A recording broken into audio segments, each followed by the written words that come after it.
कहानी की शुरुआत में एक लड़की जिसका नाम होली होता है वो अपनी कहानी बता रही थी कि किस तरह देखते ही देखते मैं अपनी फैमिली की आंखों के सामने से इनविजिबल गायब हो गई। एक दिन होली अपने डैड और बहन भाइयों के साथ खाना खा रही थी। उसकी बड़ी बहन और छोटा भाई था। अब होली के डैड उसकी बहन भाइयों को तो खाना दे देती है पर उसे नहीं देते क्योंकि वो किसी को भी दिखाई नहीं दे रही थी। पर तभी यहाँ उसकी मॉम आ गई जिन्हें देख वो काफी खुश हो गई। दरअसल उसे सिर्फ उसकी मॉम ही देख सकती थी इसलिए बस वही होली को प्यार करती थी। अब एक दिन होली की मॉम उसे एक नेकलेस देती है जिसमें एक क्लाइडोस्कोप लगा हुआ था, यानी इसके जरिए किसी भी चीज को आसानी देखा जा सकता था। चीजें इसके जरिए देखना भी काफी अच्छा लगता था। कुछ दिन के बाद होली की मॉम की हालत काफी खराब हो गई क्योंकि उन्हें कैंसर था। एक दिन तबीयत इतनी ज्यादा खराब हो गई कि उनकी मौत हो जाती है। मॉम के मरने से होली बहुत ज्यादा दुखी थी। वो पूरी तरह टूट गई। हर वक्त अपनी मॉम को याद करती रहती थी। जब होली स्कूल गई तो वहाँ भी हर कोई उसे नजरअंदाज कर रहा था। जाहिर है यहाँ भी वो सबके लिए इनविजिबल थी, किसी को नहीं दिख रही थी। होली ने देखा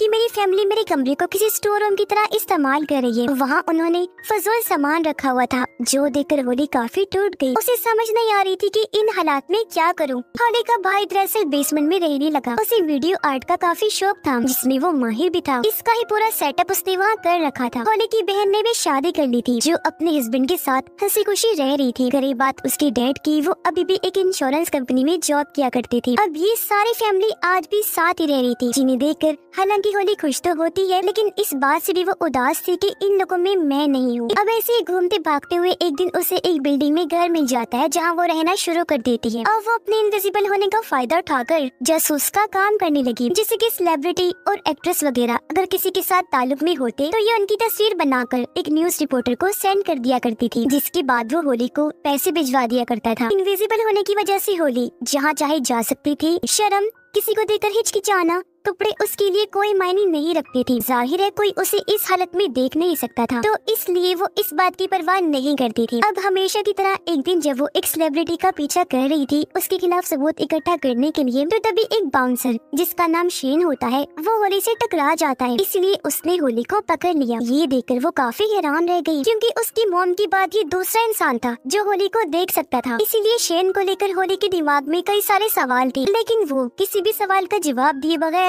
नजरअंदाज करके वहाँ से चला जाता है। वो घर आकर जब लेटी तो उसे याद आया कि मैंने बाउंसर शेन को कहीं देखा है। इसलिए वो फौरन अपने पास रखे एल्बम्स को चेक करने लगती है। उसे पता चला कि शेन धोखा देने वाले सेलिब्रिटीज में से एक है जिसकी तस्वीर बनाकर उसने रिपोर्टर को सेंड की थी। इसलिए अब होली शेन के बारे में इंटरनेट पर सर्च करने लगती है जहाँ उसे पता चला कि शेन काफी वक्त पहले पूरी दुनिया की फाइट का चैंपियन हुआ करता था जिसका ताल्लुक एक मॉडल से था। दोनों एक दूसरे को पसंद करते थे लेकिन होली की जासूसी की वजह से शेन का ये चक्कर सबके सामने आ गया। जो तस्वीर होली ने बनाई थी उसमें शेन मॉडल के काफी करीब था। इस वजह से शेन के सभी फैंस उसके खिलाफ हो गए। इस टेंशन की वजह से शेन ने जब अगली वर्ल्ड चैंपियन की लड़ाई की तो वो हार गया जिस वजह से उसका कैरियर तबाह हो गया। अब जब होली को पता चला कि मेरी वजह से शेन की जिंदगी बर्बाद हुई तो वो काफी दुखी हो जाती है। वो एल्बम लेकर फौरन शेन के पास गई, इस सब के बारे में बताती है, माफी मांगने लगी कि तुम्हारे कैरियर डूबने की जिम्मेदार मैं हूँ। तब शेन उस पर गुस्सा करता है और यहाँ से चले जाने को कहता है। होली कहती है मैं तुमसे वादा करती हूँ कि तुम्हारी खोई हुई इज्जत और शोहरत वापस ला कर रहूंगी। शेन को उसकी बातों पर यकीन नहीं होता इसलिए वो यहाँ से जाने लगा। होली उसे मनाने लगती है कि प्लीज मुझे एक मौका दो ताकि मैं अपनी काबिलियत को साबित कर सकूं। पर वो उसे नजरअंदाज करके अपने मैनेजर के पास आ गया और आने वाली फाइट के बारे में बात करने लगता है। होली भी उसके पीछे पीछे अंदर आ गई थी जो अब मैनेजर के साथ में बैठकर उसकी मैसेजेस पढ़ने लगती है। ये देखकर शेन को काफी हैरत हुई। उसे समझ नहीं आती कि आखिर वो मेरे मैनेजर को नजर क्यों नहीं आ रही और मेरे साथ ये सब क्या हो रहा है, वो मुझे ही नजर क्यों आ रही है। अब मैनेजर मोबाइल पर देखकर उसे फाइट के बाद मिलने वाले पैसों के बारे में बताता है जो देखकर फौरन होली बोल पड़ी। वो शेन को बताती है कि मैनेजर झूठ बोल रहा है, ये फाइट के बाद मिलने वाले पैसे तुम्हें कम बता रहा है। जो कहकर वो शेन को असली रकम बताती है। मैनेजर की हरकत के बारे में शेन उसे बता भी देता है। इस पर मैनेजर को हैरत भी हुई और शर्मिंदगी भी, तो उसे मजबूरन ये डील करनी पड़ती है।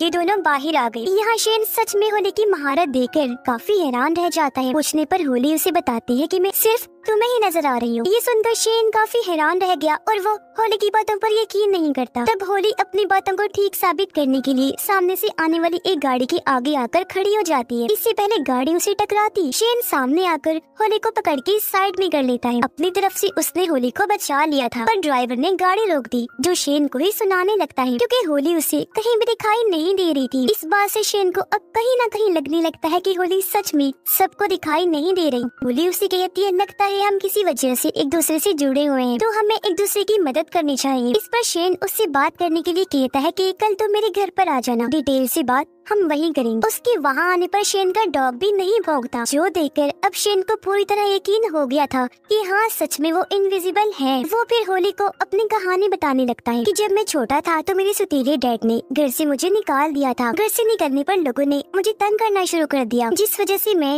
हर वक्त परेशान रहने लगा। तब इस सब से बचने के लिए मैंने फाइट करना शुरू कर दी और बस तब से लेकर आज तक मैं फाइटर ही हूँ। वो फिर बताता है कि आज मेरी एक जगह पर फाइट है, जो देखने होली भी जाती है। लेकिन जब वो $300 के लिए शेन को लड़ता हुआ देखती है तो फाइट के बाद उसे कहने लगी कि तुम्हें इससे बड़े लेवल पर फाइट करनी चाहिए, क्योंकि तुम इतने काबिल हो कि तुम्हें उस मुकाबले की जरूरत है। जिस पर शेन कहता है, मगर मुझसे लड़ने के लिए कोई भी फाइटर तैयार नहीं है, क्योंकि मेरी फाइट में कोई भी टिकट नहीं खरीदेगा। ये सुनकर होली जब घर आई तो इंटरनेट पर मशहूर फाइटर्स की लिस्ट को चेक करने लगती है। उसे एक ऐसी फाइटर के बारे में पता चला जिस पर नशे की दवाई लेने का इल्जाम था। ये देखकर होली इंटरनेट से नशे की उस दवाई की तस्वीर लेकर उस फाइटर को सेंड करती है। ब्लैकमेल करने लगी कि अगर तुमने शेन से फाइट ना की तो मैं इस बारे में सबको बता दूंगी। जिसके बाद वो शेन के पास आ गई। थोड़ी ही देर में शेन के पास उसकी मैनेजर की कॉल आई, जो उसे बताता है कि वो फाइटर तुम्हारे साथ फाइट करने के लिए मान गया है, जो नशे वाली दवाई के इल्जाम में था, जिसने पहले शेन से फाइट करने से मना कर दिया था। पर अब होली की ब्लैकमेलिंग का उस पर असर हो गया तो वो मान गया था। अब ये काफी बड़ी खुशखबरी थी, जिससे शेन काफी हैरान भी था, साथ ही खुश भी। और अब कुछ दिन के बाद होने वाली शेन की इस फाइट का चर्चा हर जगह होने लगता है, जिस वजह से वो भी काफी जोश और दम से फाइट की तैयारी करने लगता है। और अब आखिरकार वो दिन आ ही गया जब इनकी फाइट थी। रिंग में आकर दोनों लड़ने लगे, बुरी तरह एक दूसरे को पीट रही थी। होली भी ये फाइट पास से देखना चाहती थी, लेकिन उसे भीड़ भाड़ में जाना पसंद नहीं था, इसीलिए वो शेन के घर बैठकर ही फाइट देख रही थी। फिर आखिरकार शेन इस फाइट को जीतकर सबको हैरान कर देता है। जीतने के बाद जब वो घर आया तो होली से मिलकर काफी खुश हो जाता है। ये दोनों अब जब खाना खा रही थी तो शेन होली से उसकी वजूद के बारे में पूछता है कि आखिर इनविजिबल होने की वजह क्या है, तुम क्यों किसी को नहीं दिखती। जिस पर होली उसे बुरा भला कहने लगी, क्योंकि उसे लग रहा था कि शेन मेरी बेइज्जती कर रहा है। पर शेन उसे गले से लगाता है, कहने लगा कि देखो मैंने ये साबित कर दिया है कि मैं तुम्हारा मजाक नहीं उड़ा रहा। ये दोनों गले से लगे ही हुए थे कि तभी एक कैमरामैन आकर इनकी तस्वीर बना लेता है, क्योंकि शेन के साथ वहाँ होली का बस शैडो साया ही नजर आ रहा था। ये देख शेन जल्दी से भागा ताकि उसे पकड़ सके, लेकिन कैमरामैन वहाँ से भाग चुका था। पर इससे शेन को परेशानी नहीं हुई, क्योंकि उसे तो ये लग रहा था कि होली तस्वीर में नहीं आई होगी। लेकिन अगले दिन होली जब खुद को एल्बम में देखती है तो काफी खुश हो गई, क्योंकि वहाँ उसका शैडो था जिसके गले शेन लगा हुआ था। ये देखकर होली काफी खुश हो गई कि चलो कम अज कम मेरा शैडो तो कहीं पर आया। जबकि शेन अपनी अगली फाइट के लिए एक कॉन्फ्रेंस में आया हुआ था। यहाँ सारे लोग उससे ये सवाल कर रहे थे कि वो शैडो वाली लड़की कौन है जो तुम्हारे साथ तस्वीर में थी। उनकी बातों को नजरअंदाज करके शेन उठा वहाँ से चला जाता है। अब होली एक और बाउंसर का पीछा करते हुए उसकी गाड़ी में आ गई। वो उसके सामने ही थी पर दिख नहीं रही थी। वो बाउंसर को तस्वीर सेंड करके ब्लैकमेल करती है कि तुम शेन से फाइट करो, वरना तुमने जिस लड़की के साथ कल रात गुजारी है उसके बारे में मैं सबको बता दूंगी, और हाँ तुम्हें ये फाइट हारनी होगी। ये देखकर बाउंसर को गुस्सा नहीं आया, बल्कि वो हंसने लगा, इस शर्त के लिए मान जाता है। रात को होली जब शेन के साथ थी तो तभी यहाँ उसकी दोस्त इनी मॉडल की कॉल आई, जिसके साथ ही शेन की बदनामी हुई थी। वो उसकी आने वाली फाइट के लिए हौसला अफजाई करती है, साथ ही पिछले फाइट जीतने पर मुबारकबाद भी देती है। अब जब होली को ये पता चला कि शेन की दोस्त मॉडल फिर से उसकी जिंदगी में आ रही है तो होली काफी उदास हो गई, क्योंकि कहीं न कहीं वो शेन को पसंद करने लगी थी। जिसके बाद फाइट का दिन आ गया जहाँ शेन आसानी से बाउंसर को हरा देता है। और अब होली शेन की फाइट की अफवाह एक काफी बड़े फाइटर के साथ उड़ाती है। उस फाइटर का नाम अटीला था। ये खबर मिलते ही अटीला का मैनेजर उसे इस बारे में बताता है, जिस पर अटीला शेन के साथ लड़ने से साफ साफ मना कर देता है। मौका पाकर होली अटीला के घर घुस गई थी। वो हर जगह उसे ब्लैकमेल करने के लिए कोई क्लू ढूंढने लगती है, लेकिन उसे वहाँ ऐसा कुछ भी नहीं मिलता। अब होली को अपने घर वालों की याद आ रही थी, तो उन्हें देखने वो अपने घर गई। उसे पता चला कि मेरी बहन माँ बनने वाली है, लेकिन किसी वजह से वो ये बात अपने हस्बैंड को बताना नहीं चाहती। अब होली जब शेन से मिलने बार में गई, तो वहाँ उसे मॉडल के साथ बैठा हुआ पाती है। ये देखकर वो काफी दुखी हो गई, यहाँ से जाने लगती है। तब उसके पीछे पीछे शेन भी आया। कहता है, देखो होली, तो मेरी जरूरत हो, लेकिन वो मेरा माजी है, मेरा प्यार है, जिसके साथ रहना मेरी मजबूरी है, क्योंकि आज भी मैं उसे पसंद करता हूँ। जो सुनकर होली एकदम टूट गई, क्योंकि वो ये बात कभी बर्दाश्त नहीं कर सकती थी। इसलिए शेन को अकेला छोड़कर वापस अपने घर आ जाती है, जहाँ खबरों में भी शेन और उस मॉडल के बारे में ही बताया जा रहा था, जो देखकर वो और दुखी हो गई। शेन से अलग होने की बात अब होली आहिस्ता आहिस्ता नशे पर लग गई थी। जहाँ एक दिन उसे मिलने शेन आता है, वो उसे गले से लगा लेती है, पर शेन उसे ऐसा करने से मना करता है। कहने लगा, होली, तुम्हें अपनी इस हालत के बारे में समझना चाहिए कि तुम ऐसी इनविजिबल क्यों हो, और फिर उस वजह को ठीक करना। जो कहकर वो यहाँ से चला गया। उसके जाते ही होली गुस्से से पागल हो गई, कंट्रोल से बाहर हो जाती है। पूरे घर का सामान तोड़कर इधर उधर बखेरने लगती है, जिसमें उसकी मॉम का दिया हुआ क्लाइडोस्कोप वाला नेकलेस भी टूटकर गिर जाता है। अगली सुबह जब होली सोकर उठी, तो वो काफी हैरान रह जाती है, क्योंकि अब तो वो खुद को शीशे में भी नहीं देख पा रही थी। ये बताने के लिए वो जब शेन के पास गई,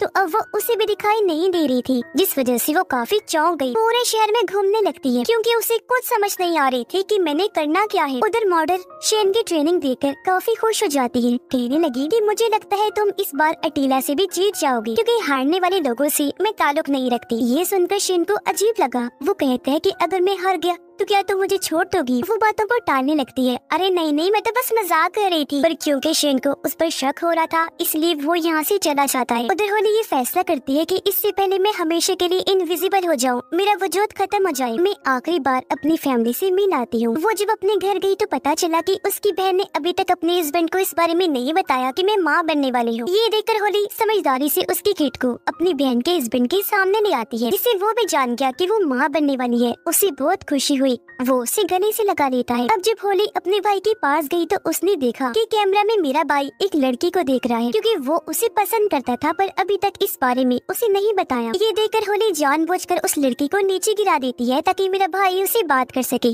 ऐसा होता भी है, दोनों बातें करने लगे। इस तरह उनकी दोस्ती हो जाती है। और वो अपने डैड के पास गई, जो दुखी नजर आ रही थी। उनकी आंखों में आंसू थे। होली देखती है कि लैपटॉप में डैड मॉम की तस्वीर देखकर उदास है, यानी वो उन्हें आज भी याद करते हैं। उसने फिर जब देखा कि डैड मॉम की कब्र पर जा रहे हैं, तो वो भी उनके साथ साथ चली जाती है। वो फिर अपने डैड से माफी मांगकर शेन की फाइट देखने के लिए निकल जाती है, जबकि शेन फाइट में अटीला से काफी मार खाता है। ये देखकर होली को बुरा लगा, इसलिए वो शेन की हौसला अफजाई करने के लिए रिंग में ही चली जाती है। वो शेन के हाथ पर अपना हाथ रखकर कहती है कि तुम घबराओ नहीं, मैं तुम्हारे लिए यहाँ पर मौजूद हूँ। अब पहले पहले तो होली शेन को नजर नहीं आती, लेकिन कुछ ही देर में वो शेन के साथ साथ सबको दिखने लगती है। पर इस बात से वो खुद अनजान थी, जल्दी से रिंग से बाहर आ जाती है, ताकि वहाँ से शेन को सपोर्ट कर सके। तभी गार्ड उसके पास आ गया, और क्योंकि वो बिना टिकट के अंदर आई थी, इसलिए वो उसका बाजू पकड़ लेता है, ताकि उसे बाहर निकाल सके। ये देखकर होली काफी चौंक गई कि ये मुझे देख पा रहा है, इसलिए मुझे हाथ भी लगाया। और अब शेन